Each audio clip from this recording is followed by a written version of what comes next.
Assalamualaikum warahmatullahi wabarakatuh. Bismillahirrahmanirrahim. Terlebih dahulu saya ingin mengucapkan selamat datang kepada semua pelajar baru Politeknik Muazzam bagi sesi ambilan Jun 2020. Okey. Ucapan tahniah daripada saya. Sesungguhnya anda merupakan golongan yang terpilih di saat dunia mengalami isu COVID, tapi akhirnya anda di sini pada hari ini untuk meneruskan pengajian ke peringkat yang lebih tinggi demi masa anda. Saya mengucapkan, saya mendoakan kejayaan bagi anda semua. Okey.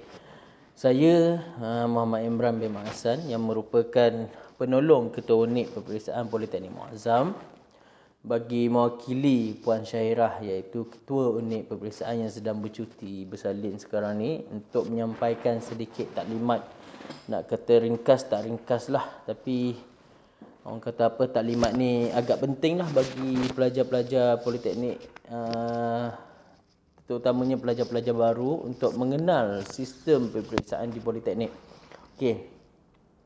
Bila sebut peperiksaan, pelajar memang dah familiar dengan peperiksaan, dan di Politeknik Muazzam kita ada satu unit yang kita namakan unit peperiksaan. Unit peperiksaan ni terletak di bangunan bangunan tingkat 3, bangunan berhadapan dengan pondok pengawal. Boleh nampak daripada pondok pengawal, kita dah boleh nampak ada tulisan unit peperiksaan kat atas tu. Okey, pelajar kalau nak berurusan di unit peperiksaan boleh naik tangga kat bangunan tu, naik ke tingkat 3 sebelah kanan.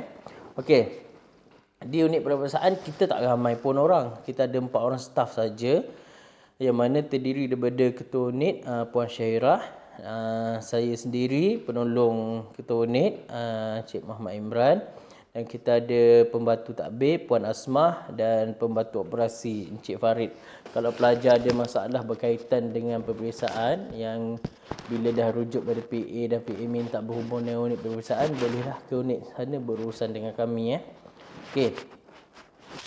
Selain daripada unit peperiksaan, di jabatan juga kita menempatkan beberapa orang pegawai yang telah dilantik sebagai penyelaras peperiksaan jabatan, dan di kalangan mereka pula kita dah lantik seorang ketua penyelaras peperiksaan jabatan bagi mewakili jabatan dalam urusan-urusan berkaitan dengan peperiksaan. Yang mana untuk jabatan matematik, Puan Syadila sebagai ketua penyelaras peperiksaan jabatan, Tok JP Dr. Arifah, Puan Nek Khairul Bariah mewakili JTMK, Puan Nurul Izzah JKM, Puan Nur Adillah mewakili GPH, Puan Hazwani JKV, dan Encik Muhammad Firdaus JPA. Okey, mereka ni lah insan-insan yang bertanggungjawab dalam melancarkan proses peperiksaan di Politeknik dan banyak membantu unit peperiksaan lah. Okey. Seterusnya, ini perkara yang agak penting juga, terutamanya bagi pelajar baru berkenaan dengan takwim aktiviti peperiksaan. Ini bukanlah takwim yang penuh yang saya cuba tunjukkan ni, bukan takwim yang penuh. Ini sekadar takwimnya, orang kata apa, aktiviti-aktiviti penting yang pelajar perlu ambil tahu. Okey, terutamanya pelajar semester 1 yang belum biasa lagi dengan peperiksaan di Politeknik, baru masuk kan, melainkan ada pelajar yang sebelum ni dah GB di tempat lain ataupun di Politeknik yang sama dan mohon balik, dapat balik. Tapi jaranglah berlaku bagi sesi Jun ambilan yang macam tu. Biasa sesi Disember nanti. Okey. Kita tengok pada minggu pengajian. Minggu yang pertama, iaitu sehingga tarikh 9 Ogos, merupakan tarikh pendaftaran khusus bagi pelajar semester 1. Actually sebenarnya pendaftaran khusus ni tempoh dia seminggu selepas pelajar lapor diri. So maknanya minggu pertama lah. Macam pelajar senior, seminggu selepas lapor diri pelajar senior tersebut. Dan saya harap pelajar tak ada masalah lah untuk membuat pendaftaran khusus, sebab biasa kalau semester 1 ni akan dibantu oleh penasihat akademik, dan untuk semester yang akan datang pun masih lagi perlu merujuk pada penasihat akademik, dan pelajar perlu merujuk program struktur yang dibekalkan oleh pihak jabatan. Okey, pada minggu yang ketiga iaitu bertarikh sehingga 23 Ogos 2020 merupakan tarikh permohonan CTCE. CTCE itu adalah kredit transfer lah bagi pelajar-pelajar yang layak dan berhasrat untuk memohon. Kalau layak tapi tak nak mohon pun tak apalah. Teruskan je lah subjek yang walaupun ulang dah 2 kali belajar kan, tambah ilmu kan. Tapi kalau rasa anda layak untuk mohon transfer kredit, boleh rujuk pada PA dan jabatan dan seterusnya merujuk pada unit peperiksaan untuk permohonan CTCE. Okey, pada minggu ke-6 iaitu sehingga tarikh 13 September 2020 merupakan tarikh akhir untuk menambah atau menggugurkan kursus yang pelajar ambil. Okey, benda ni berlaku macam mana? Okey, contohlah. Kalau pelajar tu dah daftarkan kursus, biasanya benda ni berlaku untuk pelajar-pelajar senior lah. Pelajar semester 1 jarang berlaku kes tambah atau gugur kursus ni. Biasa pelajar senior. Contoh dia dah daftarkan. Dia daftarkan tapi dia tersilap daftar. Tersilap ambil kursus yang sepatutnya dia tak ambil lagi, dia dah daftar. Okey, jadi dia nak gugurkan dan nak daftarkan yang betul. Jadi dia kena buat sehingga minggu ke-6. Lepas minggu ke-6, dia dah tak boleh buat dah untuk pengguguran untuk tambah kursus. Dan satu lagi, pengguguran dan tambah kursus ni pun berlaku bila mana pelajar dia dah masuk kelas. Dah 5 minggu, 4 minggu masuk kelas. Dan dia rasa macam terlalu berat bagi dia untuk dia nak bawa kelas tu. Dan dia rasa macam mungkin boleh efek pada dia punya result. Dia mungkin boleh berbincang dengan penasihat akademik sama ada untuk menggugurkan kursus tersebut untuk meringankan sedikit kredit yang dia bawa pada semester tersebut.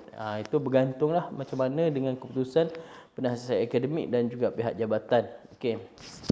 Pada minggu 18 ke 20, ini merupakan minggu yang dinanti-nanti oleh para pelajar kita ni. Sebab apa? Sebab apa saya kata macam tu? Sebab minggu ke-21 dah start cuti semester. Tapi kena hadap dulu minggu 18 ke 20 ni. Okey, pada tarikh 30 November hingga 20 Disember 2020 merupakan minggu peperiksaan akhir yang berlangsung untuk sesi Jun 2020 jika tiada aral melintang lah. Kalau macam semester lepas sesi Disember 2019 tu kita dilanda wabak COVID. Jadi peperiksaan akhir tidak dapat dilaksanakan, diganti dengan penilaian lain lah. Okey, dan kita harapkan pada tahun 2020 wabak COVID tu dah dapat dibendung dan pelajar akan dapat menghadapi peperiksaan akhir dengan tenang. Okey. Dan yang seterusnya pada 9 Januari 2021 keputusan rasmi tahun depan ni keputusan rasmi peperiksaan akhir semester sesi Jun 2020. Okey. Selepas dah keluar keputusan rasmi dalam tempoh 14 hari iaitu sehingga tarikh 23 Januari 2021 merupakan tarikh akhir rayuan keputusan oleh pelajar. Ada dua perkara bila kita sebut pasal rayuan. Yang pertama, pelajar merayu untuk buat semakan semula kertas peperiksaan akhir dia. Mungkin dia rasa masa exam tu dia dapat jawab dan dia rasa macam sepatutnya dia dapat A, tiba-tiba dia dapat D. Macam tu. So dia boleh mengemukakan rayuan untuk semakan semula. Ada certain bayaran lah yang ditetapkan dan perlu mengisi borang. Okey. Dan kertas peperiksaan tu akan disemak semula oleh pensyarah lain, bukan pensyarah yang sama yang mengajar pelajar tersebut. Akan disemak oleh pensyarah lain dan akan dilihatlah sama ada berlaku kesilapan kat situ. Biasanya jarang berlaku kesilapan pensyarah bagi markah sebenarnya. Dan kebiasaannya bila kita semak balik, markah pelajar bukan bertambah, in fact dia semakin berkurang sebenarnya sebab pensyarah yang mengajar pelajar tu dah linear juga bagi markah. Dan bila kita buat semakan semula, kita akan buat semakan lebih strict lah. Jadi kalau nasihat saya lah, kalau untuk berkaitan dengan semakan semula tu, kertas peperiksaan tu, diharapkan pelajar pasti betul-betul yang memang pelajar betul-betul boleh jawab dan markah dia tak berapa okey, baru kemukakan. Sebab rugi bayar RM50 tapi sebenarnya tak memberi apa-apa, tak menjejaskan apa-apa kepada keputusan pelajar. Jadi jangan orang kata sebarangan suka-suka je untuk pelajar ni nak buat semakan semula kertas peperiksaan. Asal rasa macam dapatkan markah rendah je nak buat semakan. Tak, kita nasihatkan jangan macam tu sebab membazir. Satu set makan dah menelan kos sebanyak RM50. Okey. Okey, satu lagi kes rayuan melibatkan bila mana pelajar tu GB, gagal dan diberhentikan. Dia boleh mengemukakan rayuan dengan alasan yang munasabah, dengan bukti-bukti dokumen yang dirasakan perlu dikemukakan untuk membolehkan pelajar tersebut dapat sambung balik pengajian pada semester yang akan datang lah. Maknanya dia status gagal berhenti dia tu kita tarik balik supaya pelajar tu dapat meneruskan pengajian. Okey, tapi semua kedua-dua perkara tersebut akan diputuskan dalam sebuah mesyuarat khas lah yang akan menentukan sama ada permohonan pelajar ni diluluskan ataupun tidak diluluskan. Bukannya bila kita mohon je rayuan terus lulus, tak sebab dia ada satu jawatankuasa yang akan meluluskan. Okey, seterusnya untuk pelajar, semua pelajar politeknik, bukan di Politeknik Muazzam je, seluruh Malaysia akan dibekalkan dengan satu buku yang kita namakan buku arahan peperiksaan dan kaedah pelayan. Buku ni akan dibekalkan secara percuma dan buku edisi 6 Jun 2019. Maksudnya bermula sesi Jun 2019 kita guna pakai buku yang ni. Sebelum tu buku yang lain, tapi dia just ubah, ada kemas kini sikit isi kandungan buku tu. Itu saja, tapi peraturan dia tetap masih lagi samalah. Okey, untuk buku ni saya harap pelajar semua dapat simpan sampai habis pengajian pelajar. Jangan dapat buku ni terus hilang entah ke mana-mana, buang merata-rata. Saya harapkan pelajar boleh simpan sampai habis pengajian, sebab penting penting untuk belajar simpan buku ni sebagai rujukan. Rujukan kalau ada apa-apa masalah berkaitan dengan peperiksaan, pelajar akan rujuk pada buku ni lah. Sama ada nak transfer kredit ke, sama ada urusan rayuan ke, tu semua boleh rujuk buku garis panduan. Di samping pelajar boleh bertanya pada penasihat akademik. Okey. Biasanya kita akan merujuk penasihat akademik bila kita tak jelas lah dengan apa yang kita baca kat buku tu, kita akan merujuk penasihat akademik. Bukannya penasihat akademik come first untuk kita rujuk tanpa kita merujuk mana-mana sumber yang lain. Okay, sebab penasihat akademik tu mereka ada tanggungjawab lain juga. Mereka tu bukan PA yang merupakan personal assistant kita. Sebab dia bukannya jaga kita seorang je, ramai. Kalau dalam kelas tu 40 orang, maksudnya dia ada 40 orang nak PA. Tak mungkin dia dapat nak catch up semua. Jadi kita memudahkanlah tugas-tugas PA. Okey, yang seterusnya. Bila kita sebut tentang peperiksaan akhir, maka terdapatlah beberapa syarat kelayakan bagi pelajar menduduki peperiksaan akhir. Iaitu yang pertama, syarat yang pertama untuk pelajar ni menduduki peperiksaan akhir, dia mestilah mendaftar kursus tersebut. Maknanya contoh kursus A, mesti dah didaftarkan di awal masa minggu pertama tu, dah daftar dulu. Kalau tak daftar kursus tu, walaupun pelajar pergi kelas, buat kuis, buat test dan sebagainya, pelajar still tidak dibenarkan untuk menduduki peperiksaan akhir bagi subjek tersebut sebab pelajar tak mendaftar kursus tersebut. Okey. Yang seterusnya, bila dah daftar, pelajar mesti hadir ke kelas tersebut lebih daripada 80%. Dalam erti kata lain, pelajar hanya dibenarkan tidak hadir tanpa sebab. Ini tanpa sebab sebanyak kurang daripada 20% sahaja. Okey, macam mana nak kira peratus kehadiran? Okey, contohlah kita ada kelas sesi perkuliahan sebanyak 14 jam dalam satu semester, 14 minggu dalam satu semester, dan untuk satu subjek tersebut kita ada 2 jam seminggu pertemuan dengan pensyarah. Okey, sama ada kelas ke, lab ke dan sebagainya. Okey, kalau 2 jam maksudnya dikali dengan 14, maknanya total jam pertemuan kita sebanyak 28 jam. So nak mendapatkan jumlah peratus kehadiran tu, contohlah kalau kata 1 minggu tu kita 2 minggu tu kita tak hadir, maksudnya kita dah kurang 4 jam kan. Maksudnya daripada 28 tadi kita tinggal 24 jam je yang kita hadir. Kita bahagi dengan jumlah 28 tadi dan kita kali dengan 100. Okey, maknanya kehadiran pelajar 85.7% lepas dia dah ponting 2 kali kelas. Okey, so maknanya macam mana tu?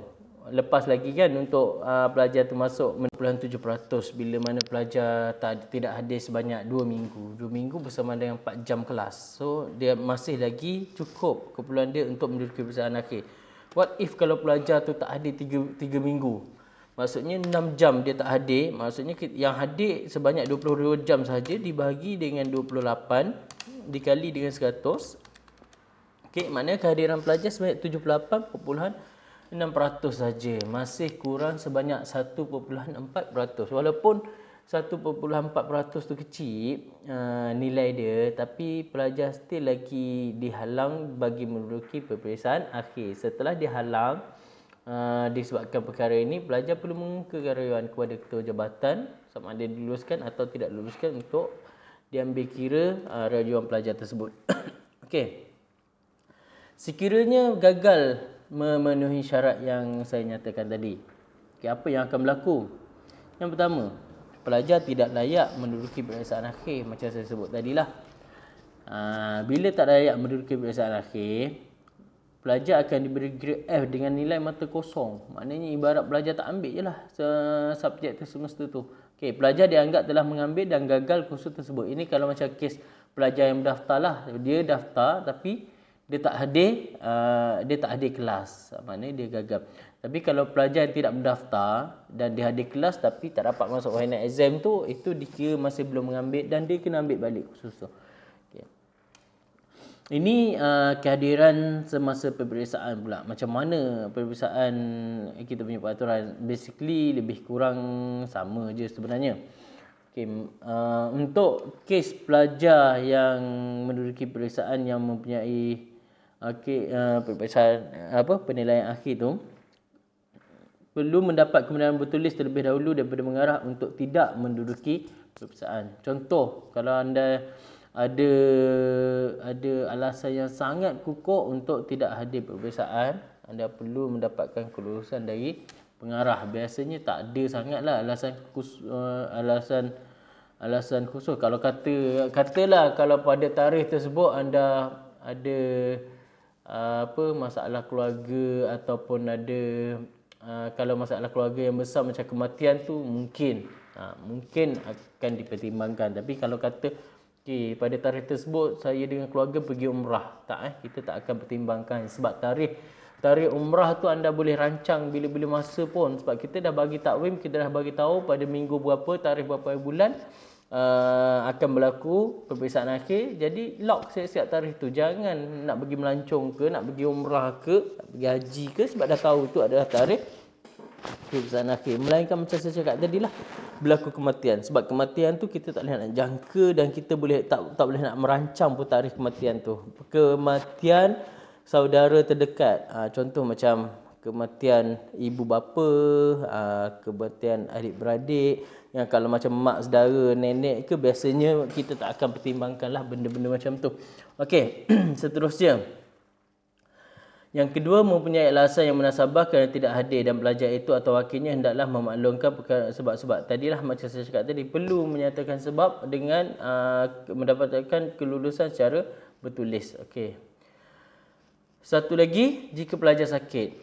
Jika pelajar sakit dan warded, biasanya kalau macam yang kes macam ni pun, biasanya kalau pelajar tu sakit dan warded di sekitar Muazzam ni, ke hospital Muazzam ke, biasanya kita akan minta pengawas peperiksaan untuk buat peperiksaan di ward tersebut, di ward yang pelajar ditahan lah. Kalau sakit dia warded dan masih lagi boleh menulis lah, bukannya warded yang sampai koma ke, yang terpaksa menjalani pembedahan pada hari tersebut ke, taklah. Kita dapat kita ada pertimbangan untuk menangguhkan peperiksaan akhir pelajar lah. Tapi kalau just warded, macam contoh kes denggi kan, denggi dia warded tapi orang kata tak adalah sampai koma, tak sedarkan diri, masih lagi waras. Jadi kita akan buat peperiksaan di hospital lah, di ward pelajar tersebut ditahan. Bagi pelajar yang tidak hadir tanpa alasan, pelajar akan dikira telah mengambil dan gagal kursus berkenaan. Macam biasalah, macam yang tadi saya sebutkan. Okey, arahan-arahan peperiksaan ni biasanya akan diberitahu pelajar masa masuk dewan pun akan diulang balik benda ni. Okey. Apa yang pentingnya? Okey. Yang pertama sekali, calon dikehendaki hadir untuk menduduki peperiksaan pada tarikh, masa dan tempat yang telah ditetapkan. Maksudnya pada tarikh, berapa hari bulan, masa pukul berapa dan tempat di mana, dewan mana, pelajar perlu berada kat sana 15 minit sebelum peperiksaan bermula. Maksudnya kalau peperiksaan tu start jam 8.30, maknanya pelajar perlu berada dekat dewan selewat-lewatnya 8.45. Okey. Berada kat dewan 8.45 tapi belum masuk, tunggu kat luar saja sehingga calon dipanggil oleh pengawas yang bertugas. Mana pengawas akan bagi tahu okey calon boleh mula masuk dan masuk ikut laluan yang telah ditetapkan. Sebab kalau macam dewan dia besar. Okey, maksudnya melibatkan bukan satu kelas saja. Jadi kita akan ikutlah pintu mana yang ditetapkan oleh pelajar kelas A, kelas B dan sebagainya. Okey. Perkara seterusnya, calon yang lewat 30 minit selepas peperiksaan dimulakan tidak dibenarkan menduduki peperiksaan. Macam mana tu? Okey. Maksudnya kat sini, kalau pelajar tu datang lambat, peperiksaan start pukul 8. Okey, peperiksaan start pukul 8. Okey, kalau macam tadi saya ada tersilap bagi tahu kan. Kalau peperiksaan start pukul 8, pelajar perlu hadir 15 minit awal, 7.45 lah perlu hadir untuk membolehkan pelajar tunggu kat luar dulu. Okey. Kalau macam pelajar ni terlewat dia datang pukul 8.20. Peperiksaan start pukul 8. Dia datang 8.20. Maka pelajar ni masih dibenarkan menduduki peperiksaan, tetapi masa yang diambil untuk pelajar menjawab sama je dengan pelajar lain. Kalau kata 8 sehingga 10, pukul 10 tamat, 10 tu juga pelajar yang lewat tadi pun kena tamat juga sebab dia tak ada extend sehingga 10, 20 dan sebagainya. Okey, kalau pelajar lewat tidak lebih daripada 30 minit, maksudnya datang 8.31. Datang 8.31 lewat 1 minit. Tengoklah pengawal peperiksaan tu bagi kita, tapi basically kita tak akan bagilah sebab dah terlebih daripada waktu yang telah ditetapkan dan pelajar tu dikira tak ambil peperiksaan lah walaupun dia pergi ke dewan tu 8.31. Okey. Okey, seterusnya, calon dilarang membawa sebarang alat komunikasi, nota atau catatan bertulis kecuali dibenarkan oleh pengawas peperiksaan. Biasanya bila pelajar masuk dewan peperiksaan, kita hanya benarkan alat tulis dan kalkulator sahaja. In fact, sarung kalkulator tu pun kita tak benarkan bawa masuk sebenarnya. Okey. Pelajar dilarang, maksudnya dalam kata lain yang lebih mudah difahami, pelajar dilarang untuk membawa sebarang toyol ke dalam dewan peperiksaan. Sama ada toyol tu buat dekat baju ke, dekat kertas kecil ke, dekat tapak tangan ke, tidak dibenarkan as long as namanya toyol. Okey. Calon mestilah membawa kad matrik semasa menduduki peperiksaan sebab kad matrik ni penting. Kad matrik ni yang membuktikan yang pelajar tu adalah pelajar Politeknik Muazzam. Bukan awak, contohlah awak tak dapat rasa macam tak dapat nak jawab exam tu rasa macam belum bersedia nak gantikan orang lain, tak boleh sebab dekat kad matrik awak tu ada muka awak. Kita akan tengok satu-satu tu. Seterusnya, calon hendaklah memastikan soalan yang diterima adalah betul dan sempurna. Ni prosedur biasalah sebelum peperiksaan bermula, pengawal peperiksaan pun akan minta kita semak dan pastikan semak kertas peperiksaan tu betul dengan muka surat yang betul. Kalau ada masalah, angkat tangan dan bagi tahu pengawas yang bertugas. Okey, calon tidak dibenarkan meninggalkan dewan 30 minit selepas peperiksaan dimulakan dan 15 minit sebelum tamat. Okey. Maksudnya macam ni. Okey, bila peperiksaan tu bermula pada jam 8 pagi, okey, pelajar dapat je kertas tu jawab, dalam 20 minit terus settle semua soalan. Okey, rasa macam dah tak tahu nak jawab apa dah. Dah betul semua dah 100% dah. Okey. Pelajar nak keluar. Nak balik kampung kan, tiket pukul 8.30 kan. Tu yang rasa nak habiskan awal tu. Jadi tidak dibenarkan sama sekali sebab 30 minit awal yang pertama tidak dibenarkan keluar. Pelajar hanya dibenarkan keluar selepas 30 minit. Maknanya 8.31 dah habis jawab semua, dah nak keluar, boleh keluar. Tetapi sehingga 15 minit sebelum tamat waktu peperiksaan. Maksudnya sehingga 9.45 sebab tamat peperiksaan pukul 10. Jadinya pelajar-pelajar dah habis-habis jawab sampai 9, contoh 9.50. Dah habis dah nak keluar dah. Tiket pukul 10 ni, ada 10 minit lagi ni, pun tidak dibenarkan keluar dewan sehingga pukul 10. Sehingga tamatlah waktu peperiksaan tu. Jadi kalau nak keluar, pastikan sebelum 9.45 dah settle hantar. Okey. Okey, ini contoh-contoh toyo lah, tak perlu saya nak jelaskan. Yang rasa-rasanya kalau yang berlaku pun smartwatch tu lah. Sekarang ni kan dah canggih.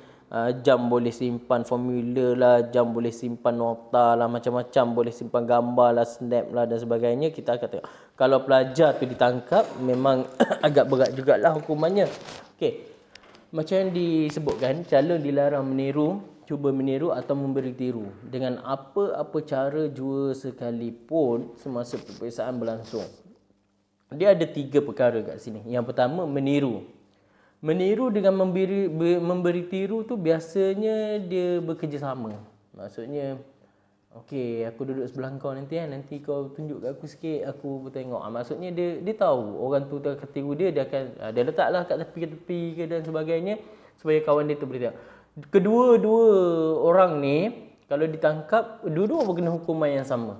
Dia bagi tiru ke, dia meniru ke, dua-dua hukuman yang sama. Okey, kalau cubaan meniru ni maksudnya dia pandang kiri kanan atas bawah semua untuk tengok kawan-kawan sebelah dia. Okey, tu dia cuba untuk meniru. Orang sebelah dia tak tahu pun. Okey. Okey, macam mana kalau ditangkap? Okey, yang pertama, yang paling ringan, pelajar akan diberikan amaran dah. Diberikan amaran oleh pengawas peperiksaan, dan kalau berulang juga, pelajar akan dimasukkan markah penilaian bagi kursus tersebut dan diberi mata nilai kosong. Maksudnya apa yang awak jawab tu kita tak ambil kira lah. Okey. Ataupun yang paling berat sekali, pelajar yang dibuktikan meniru, memberi tiru ataupun cubaan meniru akan dimansuhkan markah peperiksaan akhir bagi semua. Kalau contoh awak semester tu ada 3 subjek yang ada final exam. Jadi semua final exam awak yang lain akan dimansuhkan markah dia. Tiga subjek tu. Walaupun awak ditangkap meniru tu satu subjek je. Ni hukuman yang paling berat lah. Okey, ni contoh kes-kes meniru yang kita tengok. Mana kita tengok dia punya PA dia tu, yang punya akhir yang merah-merah tu, semua yang dia ada final exam tu jadi kosong. Sebab tangkap meniru, semua yang ada final exam dia jadi kosong. Dan akhirnya grade dia jadi E. Disebabkan PB dia tak berapa nak banyak kan. PB dia kalau paling banyak pun, kalau full mark pun baru dapat 50%. 50% pun tak ada pun nak dapat A pun. Okey. Ini contoh yang kedua. Okay, dia ni contoh yang ketiga. So maknanya kita tak main-main dalam isu kes meniru ni. Dia dipandang serius. Okey. Ini saya nak ulang lagi sekali Untuk tempoh mendaftar kursus ni 7 hari dari sesi pengajian bermula untuk pelajar junior dan juga pelajar senior. Daripada tarikh daftar tu, tempoh dia ada 7 hari saja untuk pelajar mendaftarkan kursus. Syarat untuk mendaftar kursus ni senang je. Pelajar dah settle mendaftar bayar yuran dan sebagainya, dah lapor diri secara online, dah boleh daftar kursus. Kalau belum buat lapor diri online semua tu, perlu merujuk SCP lah kalau ada masalah keuangan dan sebagainya. Okey. Selain tu, saya minta sangat-sangat pelajar untuk mendapatkan nasihat daripada PA sebelum mendaftar kursus tu. Maksudnya pelajar-pelajar yang ada masalah berkaitan dengan pernah gagal subjek pada semester sebelumnya, sebab dinasihatkan pelajar yang gagal subjek sebelumnya untuk ambil balik subjek tu pada semester yang akan datang. Bukannya dia gagal semester 2 subjek ni, semester 5 nanti baru nak ambil. Bukan apa, takut berlaku kes-kes akan tercicir. Sebab dah lama sangat, dah 3 semester tertinggal, tercicir. Jadi akhirnya bila pelajar tu nak pergi LI, semester 6 tak lepas. Sebab ada satu subjek masa SEM 2 dia tertinggal. Dia tak ambil lagi, dia gagal dan dia tak ambil balik. Tu kena hati-hati sebab ada kes yang macam tu. Okey. Untuk kredit khusus pula, jumlah kredit yang perlu diambil adalah antara 12 hingga 20 jam kredit. Kenapa berlaku macam ni? Okey, contoh macam ni. Kalau dalam struktur yang biasa, mungkin pelajar tu ambil, kalau ambil full, ambil ikut struktur mungkin 16 hingga 17 jam. Okey, jadi mungkin pelajar ni adalah gagal subjek pada semester sebelumnya. Jadi nak kena ambil balik subjek tu kan. Kalau kata jadual tak clash, dia boleh ambil subjek daripada 17 jam kredit. Contohlah subjek yang dia gagal tu 2 jam kredit. Jadi 17 tambah 2 dia akan jadi 19. Jadi pelajar ni masih lagi boleh tambah satu lagi subjek tu untuk dia ambil. Kalau jadual dia tak terganggu lah, maknanya dia boleh ambil sehingga sebab tak lebih daripada 20 jam kan. So masih lagi boleh ambil subjek dia tambah. Okey, kalau rasa boleh bawa lah. Okey, what if kalau macam pelajar dah daftar 17 jam kredit dan dia nak ambil subjek yang dia gagal semester sebelumnya tu, subjek tu 4 jam kredit. Bila 17 tambah dengan 4 jadi 21. Maknanya pelajar ni tidak dibenarkan untuk ambil lebih daripada 20 dan pelajar ni perlu drop salah satu subjek untuk membolehkan syarat tidak melebihi 20 tu dipatuhi. Dan bagi kes yang 12 jam kredit pula, bagi kes pelajar biasanya ini melibatkan kes-kes pelajar yang agak lemah sikit lah. Result dia bawah 2 ke, pernah KS ke, kita akan sarankan belajar ni ambil 12 jam kredit lah. Maknanya mengurangkan bilangan subjek supaya dia boleh fokus pada subjek yang dia ambil. Mungkin 3-4 subjek instead of 5, 6, 7 subjek. Okey. Pindahan kredit dan pengecualian khusus perlu dibuat dalam tempoh 3 minggu yang macam saya bagi tahu tadi, ada dalam takwim. Okey, boleh rujuk yang tu. Okey. Pelajar yang telah mendaftar untuk mengambil sesuatu khusus perlu mengikuti sepenuhnya dengan kehadiran lebih 80%. Maksudnya macam ni. Sebab pernah berlaku pelajar ni dia daftar subjek tu. Subjek koko lah, tak silap saya. Dia daftar subjek koko dan dia tak masuk kelas tu. Dia tak masuk kelas koko tu sampai akhir semester. Jadi akhirnya result dia fail lah. Fail untuk subjek tersebut sebab dia dah daftar. Saya tak tahulah dia daftar tu dia sedar tak dia dah mendaftarkan subjek tu ataupun dia sengaja tak masuk. Macam tu. Dia ada dua kemungkinan sebab okey, satu lagi untuk co-curriculum ni pelajar perlu ingat kita ada dua sistem Satu mendaftar di daftar subjek koko tu, yang satu lagi pelajar perlu ambil daftarkan koko tu di koko, maknanya untuk memilih koko apa yang pelajar ambil. Jadi kalau setakat pelajar daftar di daftar subjek koko tapi tak daftar di koko untuk ambil koko apa, pun sama, pelajar tak akan masuk kelas lah, sebab tak tahu kelas apa kan, dan dengan siapa pelajar belajar. Okay, jadi kena hati-hati bab ni.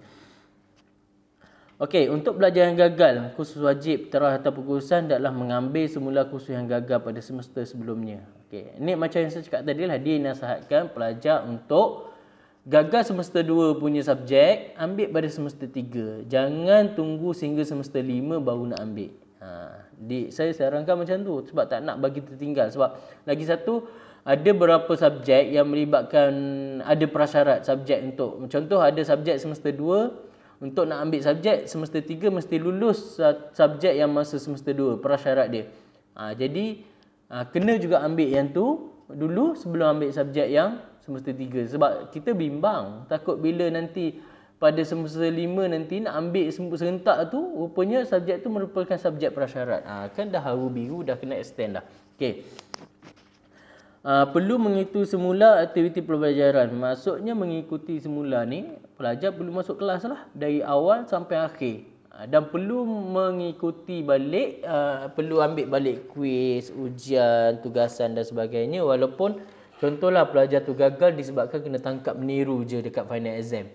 Maksudnya dia dah ambil semua, dah ambil kuis, test semua dan dia dapat 100% yang tu. Kuis, test semua tu dapat 100%. Okey. Walaupun dia dah ambil tu semua dah tak dikira dah. Tak dikira, ni pelajar kena ambil balik semua sekali. Ibarat dia macam belum masuk kelas. Okey, kena faham yang tu. Okey.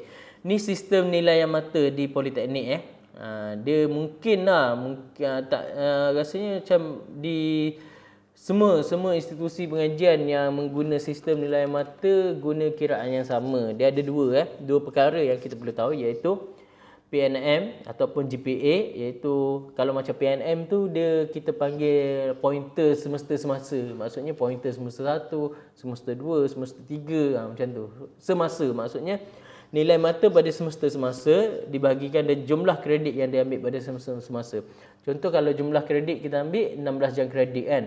Dan setiap subjek dia ada kredit dia kan, dan awak akan dapat nilai pointer awak berdasarkan grade awak. Contoh awak dapat grade A, pointer awak 4.0. Untuk subjek 2 jam kredit, 4.0 tu kali dengan 2 jam kredit tambah dengan yang subjek lain juga lagi. Kalau 4.0 juga kali dengan 3, tambah semua sekali tu dibahagi dengan jumlah kredit yang 16 jam tadi, awak akan dapat. Kalau contoh dalam erti kata mudah, kalau semua subjek awak dapat 4.0, jadi automatik awak punya pointer semester tu 4.0 yang diidamkan oleh semua orang for flat.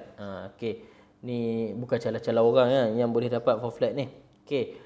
Satu lagi sistem iaitu sistem HPNM ataupun CGPA, yang mana markah ni pointer ni lah yang kita ambil kira masa konvo nanti, masa grad. Awak grad dengan pointer sebanyak 3.7 misalnya. Okey, itu yang kita panggil first class dan sebagainya.